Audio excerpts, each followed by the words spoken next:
Okay, let's try this shit again. Maybe it wasn't in the stars, baby. It didn't align because I was trying to read and some shit popped up on my laptop. I'm like, what the fuck is going on? But yeah. uh, Welcome to my YouTube. Today, we gonna start something new. This is gonna I guess we can just say that we already, and read a lot. I normally just post a chapter to y'all, let y'all dissect it and let y'all read it. But I want to get my YouTube views up. Y'all, I want y'all to come over here and get your snippet, get your preview over here on my YouTube channel. So this is the new tradition that I'm hoping to start. As y'all know, I be finicky with certain shit. So I'm saying that now, but I do want to commit to it. So this is the first of its kind. I'm gonna give y'all, number one, if you have not read Trouble, then what are you doing here? Go buy it, go read it, and then come holler at us. And we can start discussing part 2, right? Y'all know I don't give release dates, but I am currently and diligently working on this book. And for 100%, it will be released before this month is over. I'm not giving a date, which is pointless anyway, because y'all know how she go. So, yeah, just know, at some point before this month is over with, you will have Trouble 2. But this is chapter 1 to part 2. Of course, when you get the book and you download it, you're going to see that it has a prologue. So this is not gonna how it's going to start, because I always give you a recap of what happened in the last book. So this is after all of that. You know what I'm saying? A year has passed. This is not a year. This is like, what, 3-4 years have passed? Because it's year 22. The book started in 2018. I think that's the year I gave y'all. But yeah, here. Y'all here? I would sip a drink, but I need to be focusing on reading. And, baby, ain't no sense in me trying to be cute and shit. Let me put on my motherfucking glasses. Y'all don't know I had eye surgery in a major kind of way. So I got like splotches in my sight or whatever. So, yeah, just to make sure I can see the screen this time of the day, baby, let me put these bifocals on. Excuse me. Yeah, that part. But anyway, I'm in my nightgown, cause baby, this how I work. Sometimes I don't even throw no wig on y'all, but I had one on. I had to go because I had to take Kyron to school this morning, because I had to go to the ATM for him, some gym shit, all that. Yeah, but sometimes I be around this motherfucker looking crazy. I ain't gonna even lie to y'all. The life of an author. But yeah, here we are. This is the laptop. It's actually Kyron's laptop. He is newer and faster than mine. I've been using his shit. I told him he want to use mine, he can, but he don't be worried about it, baby. So I be using my son's shit. How you doing? But yeah, this is Blue. I know that people talked a lot about stars aligning and all that shit, but I never really paid that much mind until nothing was aligning for me. And I do mean absolutely fucking nothing.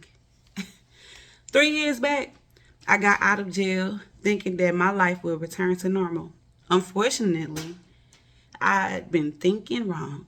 Keeping her word, Azure moved us to fucking Thomasville, Georgia, which was completely detached from civilization, in my opinion.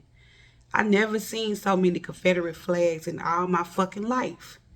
Even Azure hated Thomasville, but she moved her housing and was struggling to get another okay to move back. Then, as luck would have it, she met a dude after her last one took one look at that hick town and ran back to Houston and never looked back. Azure's new man was country as fuck, but I think that was what Azure needed. His values and lifestyle aligned much better with what Azure wanted as a woman. So they moved at a rapid pace, and Azure was pregnant before we'd been in town for 6 months. When I found out that my mama was pregnant, I cried for weeks. I wasn't really tripping on her having more kids, because that was going to be her responsibility. My issue was that I understood what that baby meant for us. If Azure was all in love and having Mike's baby, then there was no way that we were going back to Houston anytime soon. Some people swore that I was being dramatic, but I've been right. For the first time in years, Azur had a man who was fully invested. Mike attended family functions. He wanted to be our daddy so fucking bad. Then he would get paid and hand over his whole check to Azur. So old girl was in heaven and wasn't coming up off that nigga for nothing. To me, Mike was cool, people, and I had no real problems with him. However, I could never fully jump on the bandwagon because he was the very reason why I couldn't move back to Houston.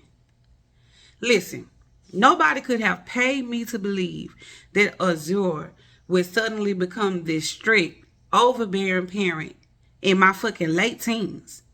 All that freedom I once had was a thing of the past.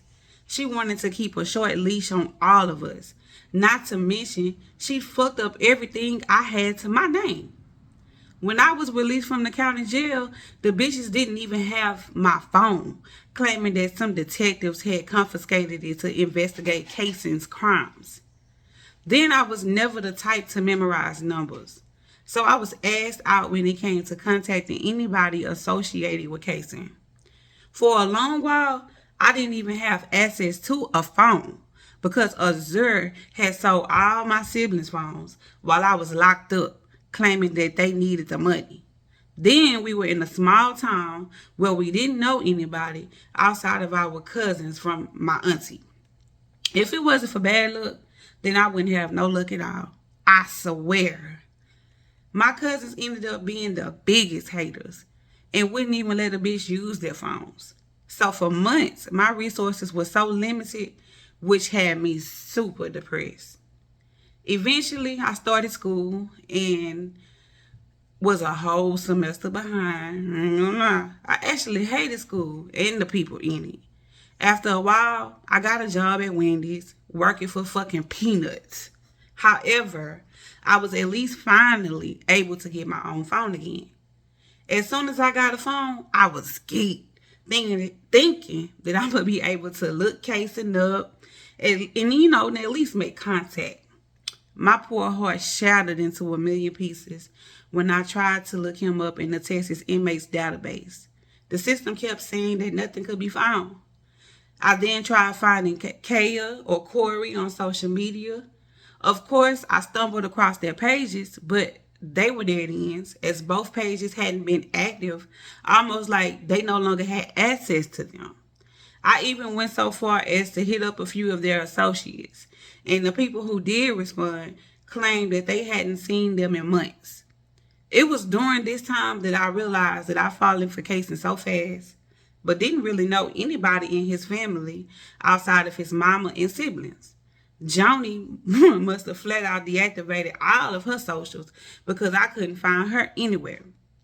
When I thought about it, finding Cason and his family was like searching for a needle in a haystack when I was so far away and didn't know any of their immediate family.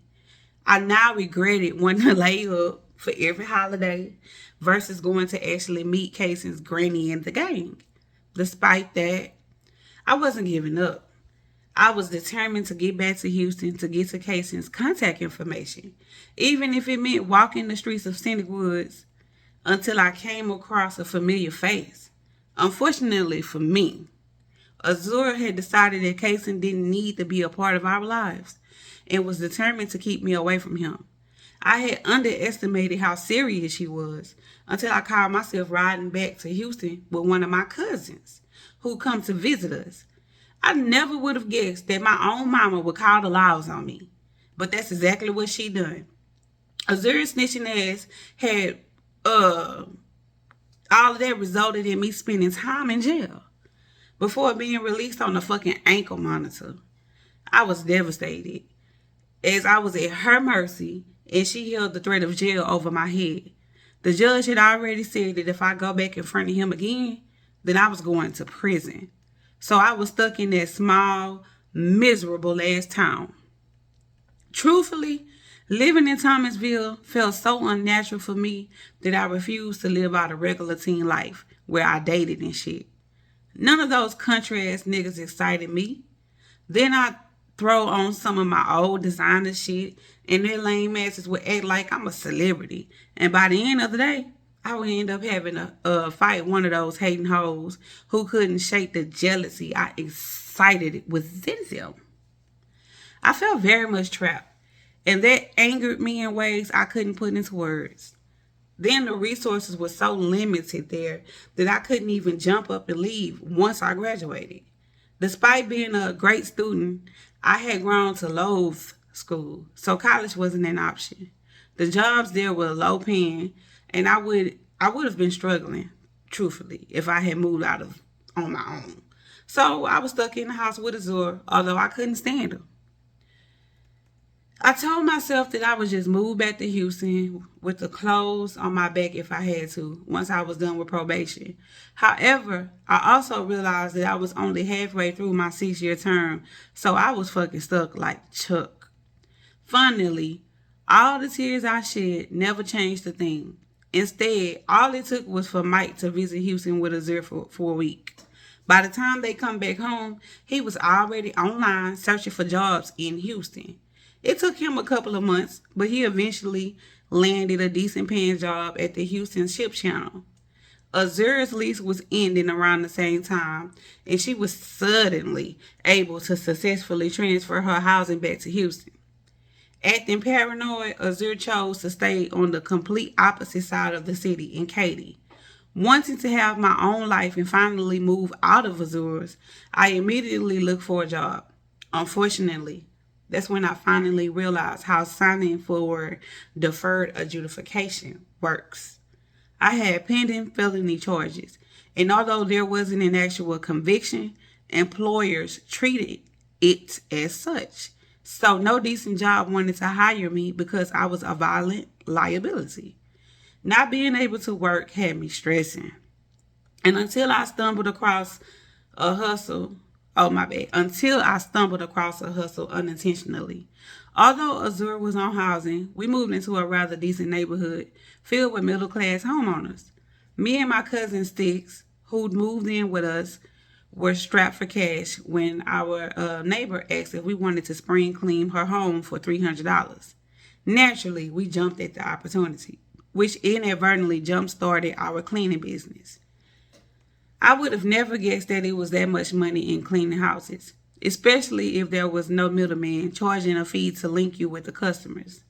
We were getting so many recommendations through word of mouth, and the shit was hugely profitable.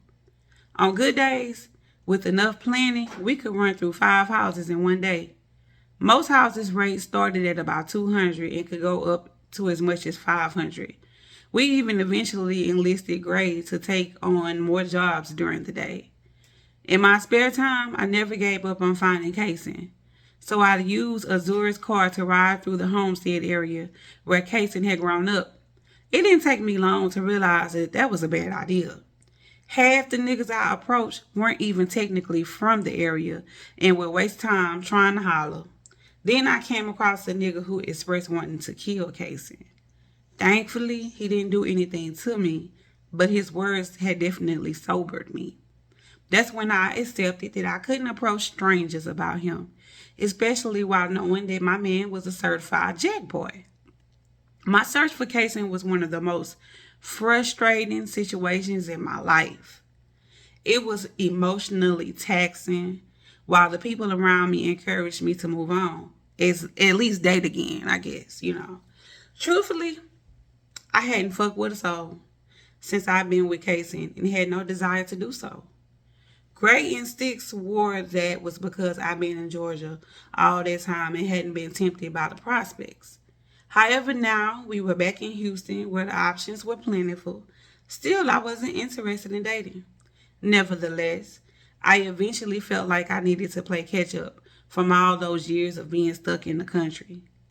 Therefore, I worked myself like a slave, wanting to get completely on my feet. For a good 3 months, all I did was work.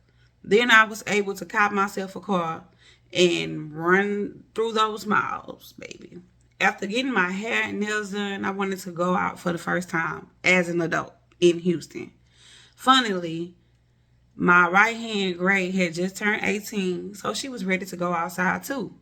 Therefore, me, her, and Sticks planned for a night on the town. We've been hearing about the club space and decided that we pull up there. I ain't gonna lie. Although I was partying in my city, I felt brand new in that atmosphere. The club was packed and lit. Niggas were everywhere, popping bottles, showing out. I've been approached several times and was eventually invited into the biggest section in the club. Those guys had to be ballers as they were spending with no limit. We were drinking for free, turning up on their dimes. We definitely had a time. Still, when the ringleader asked me for my number, I politely declined, which sent Sticks spinning. She just refused to accept that I didn't give that dude any play. So she was talking my ear off as we pulled away from the club in my new Nissan Sentra. For real, Blue, you tripping. She fussed from the passenger seat. I've been seeing that nigga all over Instagram. He's in the music industry. I think he's a music producer or something. And you just brushed that man off. I rolled my eyes. Girl, bye. That man might got a lot of money, but he was ugly as fuck. I'm good. If anything, you should have slid him your number since you so pressed about it. Shit. Greg giggled from the back seat. That man don't want her skinny ass. Sticks got to start eating. Skinny bitches ain't in no more. That's why I started eating my cornbread and cabbage. Sticks waved her off. Quit hating, bitch. That's why you one cheeseburger away from being a big girl now. Grace sucked her teeth. Blue, she's calling us fat. Laughing, I shook my head. Gray loved to throw me in the mix because she knew that we were basically the same size. Over the years, we both gotten thicker, but it had thankfully landed in all the right places. Meanwhile, Sticks was a sexy slim. She had hips and ass, but it was packaged on a smaller frame. So she had to have on the right clothes to showcase her shape. Regardless, she was a gorgeous yellow girl who had her pick of niggas. Therefore, their argument was rather silly, as we all knew that everybody in the car was a looker. Y'all bitches are too silly, man. I snickered while focusing on the road. Nah, that's her ass, Sticks claimed. Anyway, tonight was fucking lit. Are we doing this again tomorrow? I shrugged. Shit, we can? Sticks was grinning like a chest-eyed cat. So we outside, cuz? Hell yeah, Gray chimed in. This shit been a long time coming. Azure been having us locked away in bumfuck Georgia, had us away from the city, and now we legal and can tell some shit up. I tap my nose. Yeah, I ain't gonna lie. I just want to be a bopper for a little while, have some fucking fun, and pray that I run into somebody who can lead me back to my baby. Sticks rolled her eyes. Ah, there you go with that bullshit. How you know that nigga ain't out here with all these hoes living his best life? I sucked my teeth. Girl, bye. Nah, I doubt that, Gray offered. My brother-in-law is a solid nigga. I ain't came across nobody quite like him. There's no way that he ever just say fuck Blue. I just can't see it. Sticks shrugged. Well, I don't know, because I never met him. So I won't argue that point. I'm just considering the fact that it's been a few years. Y'all haven't had no contact. Hopefully, the nigga ain't dead or something. Bitch, don't say that. I lashed, immediately getting emotional. Cason being dead had been mentioned as a possibility a few times since I couldn't find him in the prison system.